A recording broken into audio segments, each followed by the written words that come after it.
The Miami Dolphins' search for a dependable third receiving option finally seems to have paid off.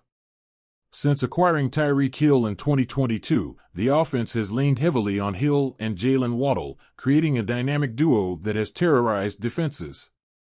But that reliance often exposed the lack of a true third option until now. Enter Jonnu Smith, a tight end whose performance this season has elevated the Dolphins' offense to another level. When Smith was signed from the Falcons during the offseason, not everyone expected him to make such a monumental impact. Yet, here we are, deep into 2024, and Smith is shattering personal records and cementing his role as a critical piece of the Miami offense. It's not just his numbers, though those are impressive, 61 catches, 692 yards, and counting. It's the timing and context of his contributions that make him a standout. Take Sunday's thrilling overtime win against the Jets. Smith's stat line wasn't flashy, but the significance of his 3 catches cannot be overstated. Every one of them came in overtime, including the game-winning touchdown. Moments like that don't just build careers, they define them. When asked about that touchdown, Smith's words were filled with raw emotion. He spoke of adversity, of grinding with his teammates, of the indescribable feeling of triumph when the hard work finally pays off. And that's what makes Smith special. He's not just playing football, he's living it. To understand why Smith is thriving, you have to look at how the Dolphins' offense operates. Under head coach Mike McDaniel, speed has been the foundation. Hill and Waddle's ability to stretch the field forces defenses to play deep zones, leaving gaps in coverage. For years, Miami struggled to exploit those gaps consistently. Now, with Smith in the mix, the equation has changed. Smith isn't just catching short passes, he's making them count.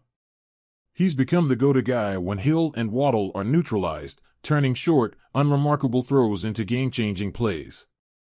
His ability to find open space and generate yards after the catch, YAC, has been a revelation. Among Dolphins players with at least 15 targets, Smith ranks second in both total YAC and YAC per reception. That's not luck, it's skill, timing, and a system designed to take advantage of his strengths. According to Pro Football Focus, more than half of Smith's catches have come on short routes over the middle, a zone many defenses are willing to concede to contain Miami's deep threats. But here's the thing, Smith isn't just taking what defenses give him, he's punishing them for it. Whether it's breaking tackles or outrunning defenders, Smith is turning mundane plays into momentum-shifting moments. Smith's emergence didn't happen overnight. It was the result of trial, error, and a lot of trust between player and coach. McDaniel has been candid about how the team experimented with Smith's role during training camp. The goal? Find ways to maximize the space created by Hill and Waddle's presence. It wasn't about fitting Smith into a mold, it was about crafting a role that leveraged his unique abilities. Early in the season, the results were mixed. Smith had just 8 catches in the first 4 games, including a quiet opener and a standout performance against the Bills. But by week 5, the Dolphins had figured it out. Since then, Smith has been a consistent contributor, logging 6 or more targets in nearly every game. That adaptability was on full display against the Jets. New York's defense focused on taking away Smith's bread-and-butter routes over the middle, dedicating a linebacker to shadow him while playing off coverage against Hill and Waddle. The strategy worked for most of regulation, but when it mattered most, Smith came alive. In overtime, the Dolphins adjusted, utilizing Smith in ways designed to exploit the Jets' game plan. Back-to-back tight end screens put the ball in his hands and let him do what he does best, make something out of nothing. Those plays weren't just a response to the defense, they were a statement.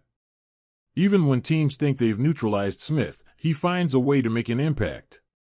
Smith's explanation of those moments captures his mindset perfectly. I knew I had to make a play. It's overtime. We've all got to make plays, don't get me wrong, but my number was called, he said after the game. There's a humility in his words, but also an unshakable confidence. He knows his role, embraces it, and thrives in it. What's most exciting about Smith's season is that it feels like just the beginning. The Dolphins are still refining how they use him, and defenses are only now starting to adjust. But here's the catch: those adjustments could open up even more opportunities for Hill and Waddle. Against the Jets, for example, Smith's mere presence drew enough defensive attention to free up Miami's star receivers for a combined 19 catches and over 200 yards. That's the beauty of having a legitimate third option. It makes everyone else better. Looking ahead, the Dolphins have to be thrilled with what they've built. Smith isn't just filling a gap, he's transforming the offense. His versatility allows Miami to attack defenses in ways they couldn't before, and his knack for stepping up in big moments gives the team a new level of resilience.